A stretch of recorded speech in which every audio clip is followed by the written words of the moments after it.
রাসূল সাল্লাল্লাহু আলাইহি ওয়াসাল্লাম ঘোষণা করেছিলেন যে যিনি আলীর মাওলা বা সাহায্যকারী তিনি আমার সাহায্যকারী হবেন। তো সেখানে হযরত আলীর খেলাফতের ইঙ্গিত ছিল বলে একটা প্রচার করা হয়। এটা হলো শিয়াদের ওই চক্রান্তের একটা অংশ।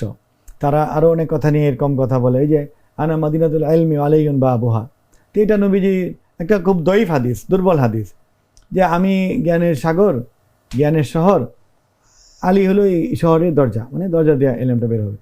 এরকম কথা তো তিনি আবু বকর সম্পর্কে বলেছেন, ওমর রাদিয়াল্লাহু আনহু সম্পর্কে বলেছেন, তার জ্ঞান গরিমানি কত প্রশংসা করেছেন। তো এটি হলো এক একজনের সম্পর্কে বিভিন্ন ধরনের বক্তব্য নবীজির আছে। এগুলিকে আলাদাভাবে একটাকে ধরে কোনো সিদ্ধান্ত নেওয়া যাবে না। সিদ্ধান্তগুলি স্বতঃস্ফূর্তভাবে সর্ববাদী সম্মতভাবে প্রতিষ্ঠিত হয়ে আছে। তো এই জন্য এই কথাটা এরকম যে মানকুন্তু মাওলাহু আলী আলিউন মাওলা, এরকম বলছেন।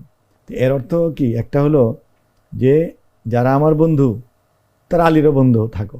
এখানে মাওলা অর্থ বন্ধু, মিত্র, মানে পরবর্তীতে তোমরা আলীর সাথে মিত্রতা বজায় রেখে চলবে।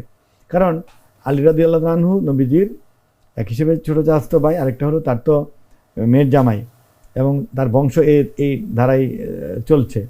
তো যেহেতু বংশ চলবে, হাসান হুসেনের বিষয় আছে, পরবর্তীদের এদের একটু রক্ষা করা, এদের সাথে মৈত্রী রাখা, এদের সাথে সুসম্পর্ক রাখার অর্থে এটাও বলেছেন। এটি তার বক্তব্যের কোনো মূল আলোচনা নয়।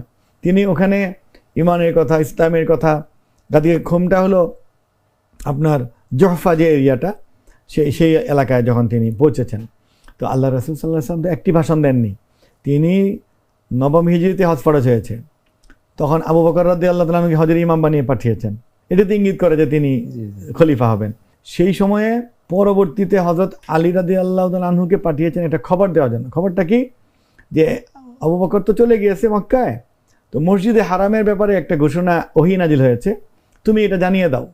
তা আলী রাদিয়াল্লাহু আনহু জানানোর জন্য এসেছেন কি, যে ইয়া আইয়ুহাল্লাযীনা আমানু ইন্নামাল মুশরিকুনা নাজাস ফালা ইয়াকরাবুল মাসজিদাল হারাম বা'দা আমিহিম হাযা। যে ঈমানদাররা শুনে রাখো, মুশরিকরা কিন্তু অপবিত্র, মানে তাদের রুহানিভাবে অপবিত্র। তো মুশরিকরা অপবিত্র, এই বছরের পর থেকে তারা যেন আর মসজিদে হারামের কাছেও না যায়। তাহলে এই হজের সময় যে বন্ধ আর যেতে পারবে না, এই কথাটা জানার জন্য আলী এসেছিলেন। তো এটা তো বোঝা যায় যে আলী হলেন মানে আবু বকরের অধীনই একজন লোক। তো আলী রাদিয়াল্লাহু আনহুর ব্যাপারে ওই সময়ও নবীজি যে সমস্ত ভাষণ দিয়েছেন, দেখেন গাদিরে খুম একটা দিয়েছেন, মিনা 2টা ভাষণ দিয়েছেন, আর আরাফাত জাওয়াদ রহমানের যে একটা ভাষণ দিয়েছেন। কেউ বলেছেন তিনি 5টি ভাষণ দিয়েছেন। তো 5টি ভাষণের মধ্যে কত কথা এসেছে, এটিও একটি কথা। আবু বকর সম্পর্কে বলেছেন, আমার পরবর্তী খুলাফায়ে রাশিদুন সম্পর্কে বলেছেন, তারাকতু ফীকুম আমরাইন লান তাদিল্লু মা তামাসসাকতুম বিহিমা, কিতাবাল্লাহি ওয়া সুন্নতি বলেছেন, কিতাবাল্লাহি ওয়া ইতরাতি বলেছেন। তো ইতরাতি তো নবী বংশ তো অনেক বড়, আব্বাসও তো নবীর বংশের, আব্দুল্লাহ ইবনে আব্বাসও নবীর বংশের, এটা বুঝতে হবে। তা আলী শুধু একানন্ত, জাফরের যারা আত্মীয় তারাও নবী বংশ। কারণ নবী বংশ বলতে এখানে তার কন্যা দিয়ে তার বংশ হয় না, তার আগের বৃহত্তর কুরাইশ বংশ বোঝাইছেন। এই জন্য তিনি আব্বাসকে, চাচাকে তিনি দণ্ড দেন নাই, চাচাকে জাকাত খাইতে দেন নাই, তাহলে চাচা তার বংশ। আর এই জন্য নবীর কন্যা এবং আলী সবাই নবী বংশ। এই ফাতেমা দিয়ে তার বংশ প্রতিষ্ঠিত না, তার বৃহত্তর বংশের অংশ সবাই প্রতিষ্ঠিত। তো এই আলী সম্পর্কে একটা কথা বলেছেন, এটা হলো কি, যে আমার যারা বন্ধু আলীর সাথে বন্ধুত্ব রেখো। নেতা অর্থে নয় যে আমি নেতা আলীও নেতা, এটা এই অর্থে হয়নি। কিন্তু শিয়ারা এটাকে এইভাবে একটা অপব্যাখ্যা করে এটা নিয়েছে।